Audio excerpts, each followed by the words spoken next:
time now because of niggly injuries. And I felt like something was wrong there. How'd you get injured in a warm down, bro? After Man United. I love you, So Smith for Rowe, but me, he's I love him, man. I love him. He's one of my favorites oh like you, man. yeah? How can you When you not put love it like everything that, it's about him? crazy. But you get injured in a warm down, you've got some serious problems. That's why this surgery clearly needed to happen. And I feel like although it's frustrating and we're not going to see him now probably till after the World Cup, I believe it might be a good thing for the rest of his season. Because if he's going to go throughout the season like that, one game injured, another one injured, You're not getting I'd no rather rhythm, are just you? him. Yeah, man, I'd rather him miss that 3-month period and come back for every game as opposed to try to make 4 or 5 That's throughout the true. whole season. So I think it might be an okay thing. And the other thing people forget about is we've got 9 games in October, which is a big part.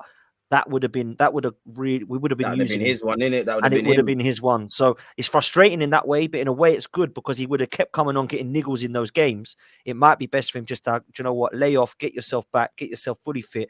And then when the World Cup's over, you come back for the second part of the season because we're going to need you, man. This is a big season for Smith Rowe, in my opinion, trying to get him into the Arsenal setup and back into the England setup, which he did get into through Gareth Southgate. I think personally, yeah, a bit frustrating for him, but certainly as far as the season's concerned, it ain't like season over for me. And I think that it might be something that needed to happen for him to have a chance of playing long periods of time in this season because it looked like to me he just wasn't fit when he was playing anyway. Like he was coming on for bits and bobs, not really changing much. When he came on at Old Trafford, I didn't think he looked great. And again, when he has been making appearances throughout this season in the first 7 games, it ain't looked like the Smith Rowe that I know. So maybe it's needed, bro. You're right on that, man. Obviously, he was kind of a bit like Fabio Vieira, who fortunately is fit right now.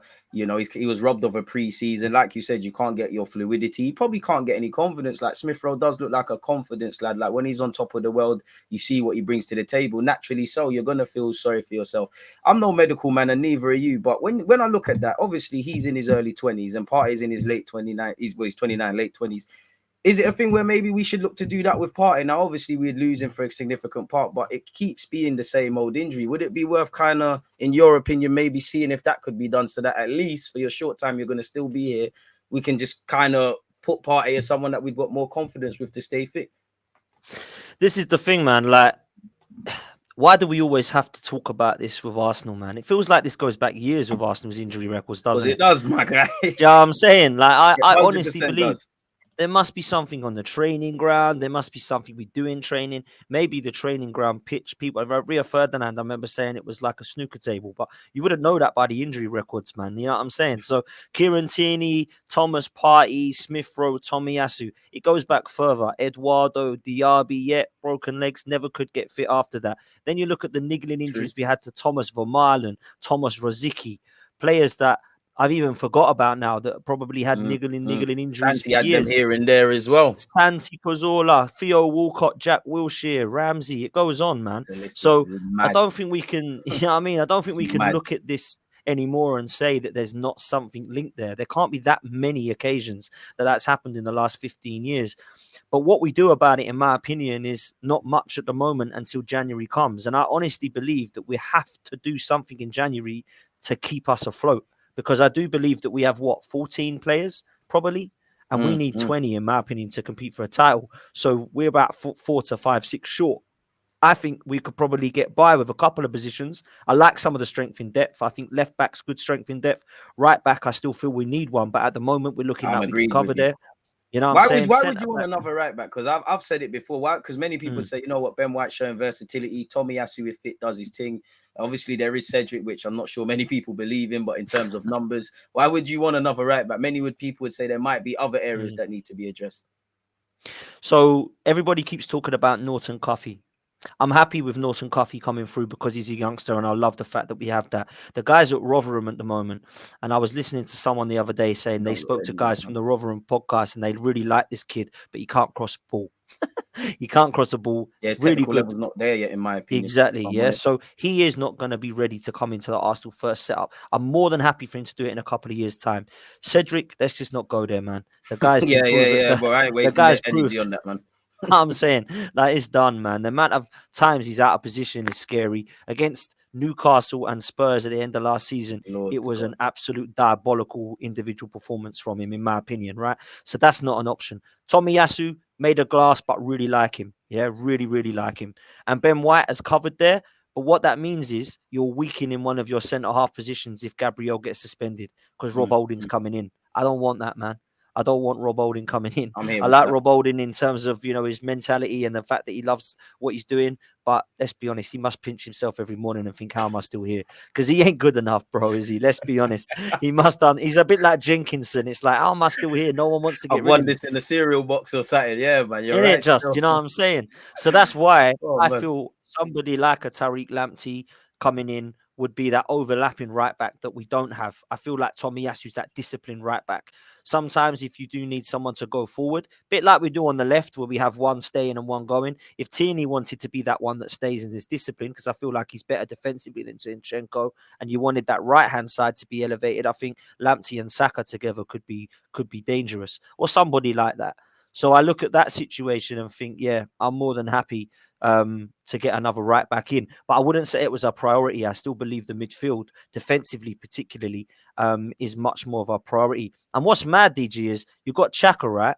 If Xhaka goes out right now, we ain't got a replacement for him. Yeah. We're So in trouble. if we lose We're in Xhaka big and trouble, Partey, man. we're in big trouble, brother. Like Xhaka gets sent off every year. Like I know it ain't happened for a while. It will happen this time. He will definitely get a red card at some point, and it might be a free gamer. If Partey's out for them 3 games, what is actually our midfield? You're gonna have to That's my probably biggest concern, my for guy. me. You gotta make Odegaard play there or one of them guys, and you're betting on Lokonga. Like I listen, long term, I'm prepared to give Lokonga his chances, but I'm kind of more a bit ruthless this season in the sense of we need to get top 4 to set up this foundation. And obviously, I'd rather Lokonga play ahead of El Nene, for example. But if we're just trying to get top 4 this year, I'd rather bet on the fact that El Nene, in a nice way, might give me 5 or 6 for a couple of games out of 10. Lokonga might be the best player in the world over 90 minutes, the worst player the next weekend. We've already got a young and volatile squad. So you're right, man. We're very light in midfield. Obviously, we are still linked with Douglas Luiz. Telemans is there, that Danilo brother from Brazil. Are you trying to get any of these, especially the ones that are contracted until 2023 in January? Might be able to get a discount. Our rumors have resurfaced as well. Is it feasible to get them? Would Aston Villa, for example, want to give us Douglas Luiz, or would they rather, in your opinion, sell him abroad? So Douglas Luiz is a no for me. I'll tell you why, right? Swear. I'll tell you why. When I heard about us linked with him, I quite liked him. Thought he looks all right. I spoke to my guy who's a Villa fan, and he said something which just stuck with me and I can't get it out of my head. He said, I said to him, like, things ain't looking good at Villa, what's been going on? And he said, yeah, it's a bit bad in our midfield at the moment. Like, Kamara has been so important for us. And when he's out, we have to play Douglas Luiz. I was like, oh, what? You don't play Douglas Luiz every game? He's like, oh, no, we don't play him. He comes in when Kamara's out. And I'm like, I don't want him then. I'm like, if he can't get in at Aston Villa, in this, man. Yeah, I'm saying. So, like, he can't get ahead of McGinn and Kamara, and there's another guy as well. Is it? Then they play their attacking one. That Ramsey guy, or Coutinho or Jacob Ramsey. Yeah. So they play them guys. So he doesn't get into this first 11 side for Villa, and we're trying to buy him. Now, I like some of that attributes. So don't get me wrong. I think he'll fit in with the Brazil link for sure. I would rather probably go for Danilo. And the reason I would say that is because he is the only Brazilian that's been picked that is not playing in European football. There's a reason for that. There's a lot of people talking about this guy and highly rating him. And I normally don't do this. I normally go the other way around. I normally like to go for the Premier League proven player. But with this, something's telling me, why is Aston Villa not picking Douglas Luiz? Now, he has been playing, funny enough, the last couple because they've had a bit of a change around in midfield.